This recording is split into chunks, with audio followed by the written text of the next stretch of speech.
October 7న ప్రజా ఉద్యమ కార్యాచరణకు ప్రకటన చేస్తే అక్టోబర్ 9న నర్సీపట్నం మెడికల్ కాలేజీను నేను సందర్శించిన. ఆ తర్వాత అక్టోబర్ 10 నుంచి డిసెంబర్ 10 దాకా ప్రతి గ్రామంలోనూ, ప్రతి పట్టణంలోనూ, ప్రతి వార్డులోనూ రచ్చబండ కార్యక్రమం ద్వారా ప్రజలకు మెడికల్ కాలేజీలు ప్రైవేటైజేషన్ వల్ల జరిగే నష్టాల మీద ప్రజలకు అవగాహన పెరిగేలా, అవగాహన వచ్చేలా ఒకవైపున ఎడ్యుకేట్ చేస్తూ, మరోవైపున వాళ్ళను కూడా ఉద్యమంలో భాగస్వామ్యులను చేస్తూ వాళ్ళ సంతకాలను ద్వారా వాళ్ళ అభిప్రాయం, వాళ్ళు నిరసనను తెలియజేసే కార్యక్రమం మొదలైంది. అక్టోబర్ 10 నుంచి డిసెంబర్ 10 దాకా ప్రతి గ్రామంలోనూ, ప్రతి పట్టణంలోనూ, ప్రతి వార్డులోనూ ఈ రచ్చబండ కార్యక్రమం ద్వారా సంతకాల సేకరణ జరిగింది. నవంబర్ 12వ తారీఖున నియోజకవర్గ కేంద్రాలలో నిర్వహించిన భారీ ర్యాలీలు, తద్వారా నియోజకవర్గ స్థాయిలో ఇంకా ప్రజలను దీనిలో భాగంగా చైతన్యవంతులను చేస్తూ అడుగులు ముందుకు పడ్డాం. తర్వాత డిసెంబర్ నెల మళ్ళీ 10వ తారీఖున మళ్ళీ 175 నియోజకవర్గాల్లోనూ భారీగా ర్యాలీలతో సేకరించిన సంతకాలన్నింటినీ కూడా జిల్లా కేంద్రాలకు పంపించే కార్యక్రమానికి శ్రీకారం చుట్టడం జరిగింది. తర్వాత 15వ తారీఖున జిల్లా కేంద్రాలలో మళ్ళీ భారీ ర్యాలీలతో సేకరించిన సంతకాలను మళ్ళీ జిల్లా కేంద్రాల నుంచి ఇక్కడికి పంపించడం జరిగింది. ఈరోజు మళ్ళీ ఇక్కడి నుంచి గవర్నర్ గారి దగ్గరికి ఈ సంతకాలన్నీ కూడా తీసుకొచ్చి ప్రజల మనోభావాలను, ప్రజల నిరసనను ఆధారాలతో సహా గవర్నర్ గారికి చూపించి ఎక్స్ప్లెయిన్ చేయడం జరిగింది. ఈరోజు నేను మీ అందరి ద్వారా ఈ రాష్ట్ర ప్రభుత్వాన్ని గట్టిగా డిమాండ్ కూడా చేస్తా ఉన్నాను. అసలు ఒక మెడికల్ కాలేజ్ అన్నది అందరం కూడా రాష్ట్ర ప్రజలుగా ఉన్న ప్రతి ఒక్కరం కూడా అందరం కూడా ఆలోచన చేయాలి. మనం తీసుకునే నిర్ణయాలు భవిష్యత్ తరాలను మనం తీసుకునే నిర్ణయాల వల్ల భవిష్యత్ తరాలకు దాని మీద ఇంపాక్ట్ పడుతుంది. మనం తీసుకునే ప్రతి నిర్ణయం కూడా, లీడర్లుగా మనం తీసుకునే ప్రతి నిర్ణయం కూడా ఆలోచన చేసి నిర్ణయం తీసుకోవాల్సిన అవసరం ఉన్న పరిస్థితి. అసలు ఒక రాష్ట్ర ప్రభుత్వము, మన రాష్ట్రమే కాదు దేశంలో ఎక్కడైనా తీసుకోండి, ఒక రాష్ట్ర ప్రభుత్వం అన్నది స్కూల్ ఎందుకు నడుపుతుంది? ఎప్పుడైనా మీకు ఎప్పుడైనా ఆలోచన తట్టిందా? ఆలోచన చేయమని అడుగుతా ఉన్నా ప్రతి ఒక్కరిని కూడా. రాష్ట్ర ప్రభుత్వాలు దేశంలో అన్ని చోట్ల కూడా ఎందుకు స్కూళ్ళు నడుపుతాయి? ఎందుకు రాష్ట్ర ప్రభుత్వాలు హాస్పిటల్ నడుపుతాయి? ఎందుకు ఆర్టీసీ బస్సులు నడుపుతాయి? ఎందుకు పోలీసులు రాష్ట్ర ప్రభుత్వం ఎందుకు నడుపుతుంది? ఎప్పుడైనా ఆలోచన చేశారా? కారణం ఏమిటనంటే రాష్ట్ర ప్రభుత్వమే స్కూళ్ళు నడపకపోతే, రాష్ట్ర ప్రభుత్వమే హాస్పిటళ్ళు నడపకపోతే, రాష్ట్ర ప్రభుత్వమే ఆర్టీసీ బస్సులు నడపకపోతే పేద మధ్యతరగతి వాళ్ళు ప్రైవేట్ ఎక్స్‌ప్లాయిటేషన్కు లోనై వాళ్ళు అఫోర్డ్ చేయలేని పరిస్థితిలోకి ఈ బేసిక్ నెసెసిటీస్ అన్నీ వెళ్ళిపోతాయి.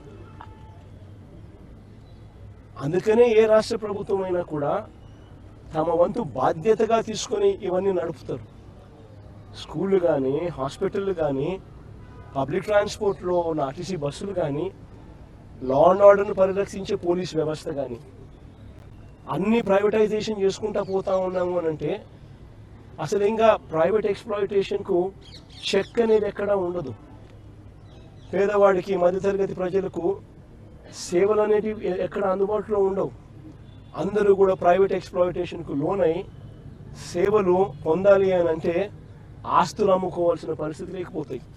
ఈరోజు మిమ్మల్ని అందరినీ కూడా ఒకటే అడుగుతాను, ఒక కార్పొరేట్ హాస్పిటల్కి ఎప్పుడైనా కూడా మీరు ఒకసారి వెళ్ళి రేట్లు ఎంత ఉన్నాయని ఒకసారి చూసారా?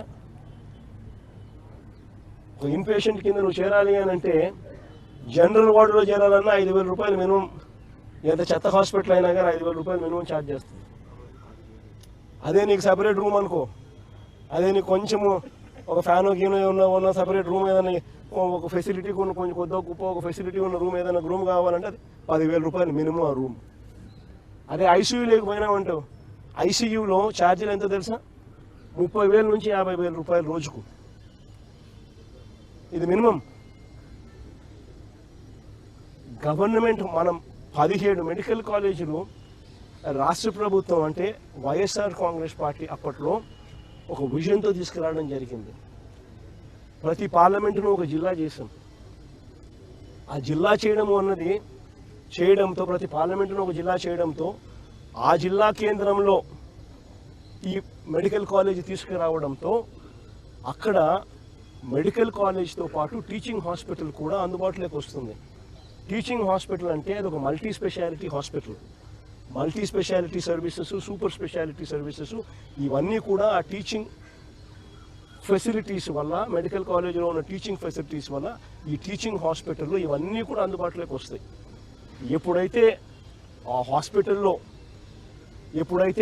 ఆ మెడికల్ కాలేజీలో ఆ మెడికల్ కాలేజ్ ద్వారా ఉండే ఈ టీచింగ్ హాస్పిటల్లో అసిస్టెంట్ ప్రొఫెసర్లు, PG post graduate students, medicos, nursing students వీళ్ళంతా కూడా అక్కడ అందుబాటులోకి వస్తారు. పేదవాడికి ఎవరికైనా కూడా, పేద మధ్యతరగతి వారికి ఎవరికైనా కూడా ఉచితంగా ఈ సూపర్ స్పెషాలిటీ సేవలు, ఈ మల్టీ స్పెషాలిటీ సేవలు, ఈ వైద్య హాస్పిటల్స్ ద్వారా, ఈ టీచింగ్ హాస్పిటల్స్ ద్వారా ఇవన్నీ అందుబాటులోకి ఫ్రీగా వస్తాయి పేదవాడికి. ఒకవైపున ఇది రావడమే కాకుండా దీనివల్ల జరిగే బిగ్గెస్ట్ అడ్వాంటేజ్ ఏంది అని అంటే, బిగ్గెస్ట్ మేలు ఏందనంటే, ఈ హాస్పిటల్లో ఎప్పుడైతే ఇలాంటి సేవలన్నీ ఉచితంగా పేదవాడికి, మధ్యతరగతి వారికి అందుబాటులోకి ఎప్పుడైతే వస్తాయో, చుట్టుపక్కల ఉన్న ప్రైవేట్ హాస్పిటల్లో, 30 కిలోమీటర్ల అవతల ఉన్న ప్రైవేట్ హాస్పిటల్లో, చుట్టుపక్కల ఉన్న మిగిలిన ప్రైవేట్ హాస్పిటల్స్ ఇష్టం వచ్చినట్టు రేట్లు ఛార్జ్ చేయలేవు. ఇష్టం వచ్చినట్టు రేట్లు ఛార్జ్ చేస్తే ఎవరు పోరు. ఎందుకనంటే గవర్నమెంట్ టీచింగ్ హాస్పిటల్ అవైలబుల్గా ఉంది కాబట్టి. పేదవాడికి ఆరోగ్య భరోసా ఇచ్చేది ఈ 17 మెడికల్ కాలేజీలు, తద్వారా వచ్చే 17 మెడికల్ టీచింగ్ హాస్పిటల్స్. ఇదొకటే కాకుండా అందులో అవైలబుల్గా ఉండే అవైలబిలిటీలోకి వచ్చే సీట్లు. ఈ సీట్లన్నీ కూడా గవర్నమెంట్ మెడికల్ కాలేజీలో సీట్లన్నీ కూడా ప్రైవేట్ మెడికల్ కాలేజీల కన్నా తక్కువ రేటుకే ఈ సీట్లు అందుబాటులోకి వస్తాయి. దీనివల్ల బాగుపడేది మన పిల్లలు, దీనివల్ల బాగుపడేది మన తల్లిదండ్రులు, మన పిల్లల తల్లిదండ్రులు. ప్రైవేట్ కాలేజీలకు ఎప్పుడైతే ఇస్తామో సీట్ల మీద రేట్లు విపరీతంగానే ఉంటాయి. ప్రైవేట్ మెడికల్ కాలేజీలు ఎప్పుడైతే వస్తాయో ప్రైవేట్ టీచింగ్ హాస్పిటల్స్ కూడా ప్రైవేట్ అయిపోతాయి. ఇంక అందరూ ప్రైవేట్ అయినప్పుడు కాంపిటీషన్ ఎక్కడుంది? అంతా ప్రైవేట్ ఎక్స్‌ప్లాయిటేషనే. మేము ఇంత ఛార్జ్ చేస్తాము, 4 లక్షలు, నువ్వు 5 లక్షలు ఛార్జ్ చేసి సరిపోతుంది, అందరం కలిసి పంచుకుందామనే లెవెల్లోకి అందరూ తయారవుతారు. ఇది జరగబోయేది. దీన్ని చెక్కు పెట్టడం కోసం వైఎస్ఆర్ కాంగ్రెస్ పార్టీ ఉద్యమ బాట చేపట్టింది. చంద్రబాబు నాయుడు స్కాముల విషయంలో 4 అడుగులు ఎక్కువ వేసేస్తూ ఉన్నాడు. స్కాములు చేయని ఏరియాస్లో కూడా స్కాములు చేస్తూ ఉన్నాడు, చేయకూడని ఏరియాస్లో కూడా. ప్రైవేట్ మెడికల్ కాలేజీని, గవర్నమెంట్ మెడికల్ కాలేజీని ప్రైవేట్కి ఇస్తాడు. ప్రైవేట్కి ఇవ్వడమే ఒక స్కామ్ అయితే, భూమి గవర్నమెంట్ది, మెడికల్ కాలేజ్ కన్స్ట్రక్షన్ గవర్నమెంట్ది, దాంట్లో పనిచేసే వాళ్ళు గవర్నమెంట్ వాళ్ళు, జీతాలు ఇచ్చేది గవర్నమెంటే, కానీ కాలేజీలు మాత్రం ప్రైవేట్ వాళ్ళంట. ఒక్కొక్క గవర్నమెంట్ మెడికల్ కాలేజీలో జీతాలు ఎంతో తెలుసా? ఒక 550 బెడ్, 600 బెడ్ హాస్పిటల్ నడపాలి అని అంటే మెడికల్ కాలేజీలో జీతాలు అయ్యేది, మీరు ఏఐలోకి వెళ్ళి గూగుల్ సెర్చ్ నొక్కండి. ఆ జెమినైని అడిగినా, ఏఐలో పర్ప్లెక్సిటీని అడిగినా, చాట్ జీపీటీని అడిగినా కానీ చెప్తుంది. మా వాళ్ళని చెక్ చేయమని చెప్పిన, చెక్ చేయమంటే 5 నుంచి 6 కోట్ల రూపాయలు మినిమం అవుతుంది నెలకు అని. అంటే 60 కోట్ల రూపాయలు సంవత్సరానికి. ఒక్కొక్క మెడికల్ కాలేజ్ మీద జీతాల మీద అయ్యే ఖర్చు అంటే 2 ఏళ్ళకి కలిపితే 120 కోట్లు. అంటే 120 కోట్ల రూపాయలు చంద్రబాబు నాయుడు వాళ్ళకి ఇస్తున్నాడు. ప్రైవేట్ వాళ్ళకు కాలేజీలు, government land, government construction, government హాస్పిటళ్ళు, గవర్నమెంట్ స్టాఫ్తో వాళ్ళకి ఇవ్వడమే కాకుండా ఒక్కొక్కరికి మేలు చేస్తూ గవర్నమెంట్ జీతాలు కూడా వాళ్ళకి ఇస్తూ 2 ఏళ్ల పాటు గవర్నమెంట్ జీతాలు ఇస్తుందంట. అంటే సంవత్సరానికి 60 కోట్లు ఎదురిస్తున్నారు. 10 మెడికల్ కాలేజీలు ఇంటూ 120 కోట్లు అంటే 1200 కోట్లు మినిమం ఎదురిస్తున్నారు. అసలు ఇలాంటి స్కాములు దేశ చరిత్రలో ఎక్కడా ఉండవు. ల్యాండ్ ఇప్పుడు మెడికల్ కాలేజీల దగ్గర ల్యాండ్ ఒక్కొక్క మెడికల్ కాలేజీలు మా హయాంలో 17 మెడికల్ కాలేజీలకు శ్రీకారం చుట్టి 8,000 కోట్ల రూపాయల బడ్జెట్తో ప్రతి చోట 50 ఎకరాలు పైచిలకు ల్యాండ్ ఉండేట్టుగా భూములన్నీ కూడా కొనుగోలు చేసి సేకరించి అక్కడ మెడికల్ కాలేజీలు కట్టాం. పర్మిషన్ అన్నీ తీసుకొచ్చాం. నాబార్డుతో టైఅప్తో పాటు ఇతర బ్యాంకులతో టైఅప్ చేయించినాం. కేంద్ర ప్రభుత్వ నిధులను కూడా టైఅప్ చేశాం. 8,000 కోట్లకు గాను 3,000 కోట్ల రూపాయలు ఖర్చు చేసి 7 కాలేజీలు పూర్తి చేసినాం. 17 మెడికల్ కాలేజీల్లో 3,000 కోట్ల రూపాయలు ఖర్చు చేసి మేమే మా ప్రభుత్వ హయాంలో 7 మెడికల్ కాలేజీలు పూర్తి కూడా చేశాం. ఆ పూర్తి చేసిన మెడికల్ కాలేజీ ఇప్పుడు రన్నింగ్లో ఉన్నాయి. దాని ద్వారా 800 మెడికల్ సీట్లు కూడా ఇప్పుడు మన పిల్లలకు అందుబాటులోకి వచ్చినాయి గవర్నమెంట్ రంగంలో కొత్తవి. మిగిలిన 10 కాలేజీలు పూర్తి చేయడానికి వివిధ దశల్లో ఉన్నాయి. అవి పూర్తి చేయడానికి సంవత్సరానికి 1000 కోట్లు కావాలా. 5 ఏళ్లకు 5,000 కోట్లు. రాష్ట్ర బడ్జెట్ 2.5 లక్షల కోట్లు పైచిలకి. 2.5 లక్షల కోట్లు పైచిలకు రాష్ట్ర బడ్జెట్ ఉన్న రాష్ట్రంలో 1000 కోట్ల రూపాయలు ప్రతి సంవత్సరం పెట్టలేరా అని అడుగుతా ఉన్నా. పోనీ పెట్టద్దండి, పెట్టాకండి, వదిలేయండి. మేము వచ్చినాక మేము చూసుకుంటాం కదా, మేము వచ్చినాక మేము కడతాం కదా నీ చేత కాకపోతే. అంతేగాని ఈ మాదిరిగా నువ్వు స్కాములు చేసి అమ్మడం ఏంటి? ఇది చంద్రబాబు నాయుడు గారికి గట్టిగా తగిలేట్టుగా గవర్నర్ గారికి దృష్టి కూడా తీసుకొని పోయేట్టుగా చెప్పినాం. మీకు చేయడం ఇష్టం లేకపోతే, మీకు డబ్బులు ఖర్చు పెట్టడం ఇష్టం లేకపోతే వదిలేయండి. మేము వచ్చిన తర్వాత మేము ఖర్చు చేస్తాం, మేము పూర్తి చేస్తాం. మా క్రెడిట్ వస్తుందేమో అని చెప్పి నువ్వు ఆత్రపడి క్రెడిట్ రాకూడదు అని చెప్పి పేదలకు నష్టం చేస్తూ ఒకవైపున కాలేజీలన్నీ కూడా కట్టకుండా వదిలేసి రెండో వైపున కాలేజీలన్నీ స్కాములు చేస్తూ అమ్మేస్తూ ఉన్నాం. రేపు పొద్దున ఈ కాలేజీలు, ఈ 17 మెడికల్ కాలేజీలు భవిష్యత్ కాలంలో ఈ 17 మెడికల్ కాలేజీలే 1,00,000 కోట్లు పైసలు కాస్ట్ అవుతుంది.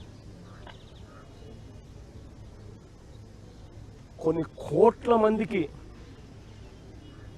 ఉచిత వైద్యం ఇస్తూ వెలకట్టలేని సేవలు అందిస్తూ కొన్ని కోట్ల జీవితాలలో ఇవి వెలుగులు నింపుతాయి ఈ మెడికల్ కాలేజీలు. మీ ద్వారా రాష్ట్ర ప్రజలకు అందరికీ కూడా ఈ విషయాలన్నీ కూడా తెలియజేస్తూ ఈ పోరాటం ఇంతటితో ఆగదు. గవర్నర్ గారికి సంతకాలు చూపించడం జరిగింది. ఈ సంతకాలు చూపించిన ఈ కార్యక్రమం ఇంతటితో ఆగిపోదు. ఇక్కడ నుంచి ఈ సంతకాలు కోర్టు గడప దాకా వెళ్తాయి. కోర్టులో రేపు అఫిడవిట్ కూడా ఫైల్ అవుతుంది. కోర్టు సంతకాలు అందుబాటులో ఉన్నాయి. మీరు ఎప్పుడు చెప్తే అప్పుడు ఆ సంతకాలన్నీ కూడా మీ కోర్టు ముందుకు వచ్చి పెరేడ్ అవుతాయి అని కూడా చెబుతూ కోర్టులో కూడా ఈ కోర్టు సంతకాలు మీద కోర్టు ద్వారాలు కూడా రేపు లాక్ చేస్తాం. చేసిన తర్వాత ప్రతి ప్రయత్నము జరుగుతుంది చంద్రబాబు నాయుడు గారిని ఈ విషయంలో అడ్డుకునేదానికి. మిమ్మల్ని మీ ద్వారా ప్రజలందరినీ కూడా కోరుకునేది ఏమిటంటే, ఇంత చేసినా చంద్రబాబు నాయుడు గారి చర్మం మందం కాబట్టి చంద్రబాబు నాయుడు అనే వ్యక్తి మారకపోవచ్చు. కాబట్టి మీరంతా కూడా ఇంకా కలిసి రావాలి. ఈ జరుగుతూ ఉన్న ఈ అన్యాయాలను మనం అంతా కలిసి గట్టిగా అడ్డుకోవాలి. ఎందుకంటే ఈరోజు ఇది అడ్డుకోకపోతే రేపొద్దున మీ పిల్లల జీవితాలకు, రేపొద్దున మీ పిల్లల ఆరోగ్యానికి ఏదైనా సంబంధించి ఏదైనా వైద్యం చేయించాల్సి వస్తే ఉచితంగా చేసే పరిస్థితి పోయి 4 లక్షలు, 5 లక్షలు, 10 లక్షలు ఒక్కొక్కడు కట్టుకోవాల్సిన పరిస్థితి లేకపోతారు. కాబట్టి ఖచ్చితంగా అందరం కలిసి గట్టిగా దీన్ని తీసుకొని అడ్డుకునే కార్యక్రమం ఖచ్చితంగా చేయాలి. గవర్నర్ గారికి అయినా కూడా మనసున్న మానవత్వం ఉన్న ఏ మనిషికైనా కూడా చంద్రబాబు నాయుడు చేస్తూ ఉండేది తప్పు అని చెప్పి ఎవరికైనా తెలుస్తుంది, ఎవరికైనా అర్థమవుతుంది. ఎందుకనంటే ఇది తప్పు కాబట్టి. పేదవాళ్లకు అదే గవర్నర్ గారి ఇంట్లో పనిచేస్తూ ఉన్న వాళ్ళందరికీ రేపు పొద్దున హాస్పిటల్కి పోవాల్సి వస్తే ఆ మెడికల్ కాలేజ్ కానీ అందుబాటులో కానీ ఉంటే ఉచితంగా ట్రీట్మెంట్ ఇచ్చి పంపిస్తారు. ఆ మెడికల్ కాలేజ్ ప్రైవేట్ అయినా అనుకో ఒక్కొక్క లక్షల రూపాయలు, 2 లక్షలు 3 లక్షలు 4 లక్షలు కట్టాలా. ఎవరికైనా కూడా బాధ అనేది తలెక్కుకున్నట్లుంటుంది. గవర్నర్ గారికి ఇంకా మనసు ఎక్కువ, పెద్ద మనసు. ఆయనకు అందరికన్నా ఇంకా ఎక్కువ బాధ కలుగుతుంది, బాధ కలిగింది. దానివల్ల ఇంకా ఫర్దర్గా పాజిటివ్ రిజల్ట్స్ వస్తాయని ఆశిస్తున్నాం. కానీ ప్రతి ద్వారము మేము కడతాము. కోర్టు గడప కూడా ఎక్కే కార్యక్రమం చేస్తాము. కోర్టుల ద్వారాను ఈ అడుగులు ముందుకు వేసినప్పుడల్లా ప్రజల ఉద్యమ బాట ద్వారాను దీన్ని అడ్డుకునే కార్యక్రమం చివరిదాకా కూడా చేస్తాము, ఖచ్చితంగా చేస్తాము. This is a scam. Government land, government బిల్డింగులు, government staff, government equipment, government జీతాలు, ప్రైవేట్ వానికి పేరు, మళ్ళా మోసం చేసేందుకు, డైవర్షన్ చేసేదానికి ఇంకేమంటాడు? గవర్నమెంట్ పేరు మాత్రమే పెడతామని అంటాడు. రేపు పొద్దున హెరిటేజ్ కంపెనీకి గవర్నమెంట్ పేరు పెట్టి కింద చిన్న హెరిటేజ్ అని పెడితే హెరిటేజ్ గవర్నమెంట్ అయిపోతుందా? అందరూ ఆలోచన చేయాలి. మోసం చేయడానికన్నా హద్దు పొద్దు ఉండాలి కదండి. ఏదైనా కానీ మరీ చెవులో పూలు పెట్టేదానికి అంత ఎట్ట కనపడుతున్నామండి ఎవరికైనా కానీ ప్రజలంటే. మరి ఇది దారుణంగా చెవులో పూలు పెడితే ఎట్ట? సూపర్ 6 ఒక మోసం, సూపర్ 7 ఒక మోసం. ఇంతకుముందు ఎన్నికలప్పుడు జగన్ ఇచ్చేటివన్నీ కాక అడిషనల్గా సూపర్ 6 చేస్తాను, సూపర్ 7 చేస్తానని. ఈరోజు పలావ్ పోయింది, పెడతానన్న బిర్యానీ పోయింది. ప్రజలు పూర్తిగా రోడ్డు మీద రోడ్డును పడిన పరిస్థితులు ఈరోజు కనిపిస్తూ ఉన్నాయి. అభికథ దేవుడు ఎరుగు. చదువుకుంటున్న పిల్లలకు ఫీజు రీయింబర్స్మెంట్ లేదు. ఈ డిసెంబర్ వస్తే 8 క్వార్టర్లు. విద్యా దీవెన లేదు, వసతి దీవెన లేదు. పిల్లలు చదువులు మానేస్తూ ఉన్నారు. జీఆర్ రేషియోస్ తగ్గినాయి. ఆరోగ్యశ్రీ లేదు. నెట్వర్క్ హాస్పిటల్స్కి ఇవ్వాల్సిన బకాయిలు ఇవ్వకపోవడంతో బోర్డులు తిప్పేసినారు. మరోవైపు గవర్నమెంట్ హాస్పిటల్ పరిస్థితి ఇది, అది కూడా ప్రైవేట్కి ఇచ్చేస్తున్నారు.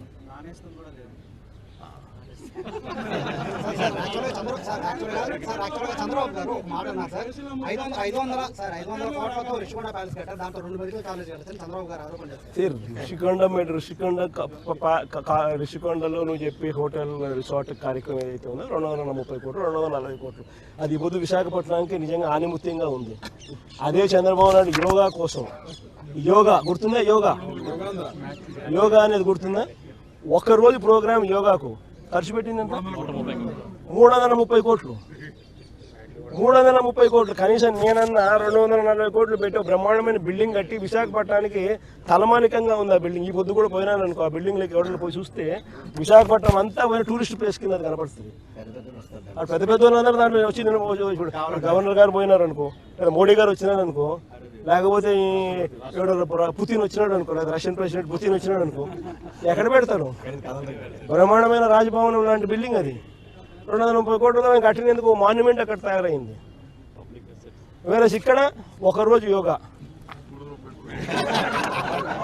ఒకరోజు 330 కోట్లు, 330 కోట్లు ఆవిరి. దాన్ని ఏమంటారు? స్కామ్ కాకపోతే అది నా మాటలకి అయ్యే ఖర్చు. పోయి ఆ మాటలకు ఎంత ఖర్చు పెట్టాను ఒకసారి మీకు అందరు కూడా ఏ ఉంది కదా, ఒకసారి అమెజాన్లో పోయి కొట్టండి ఒకసారి.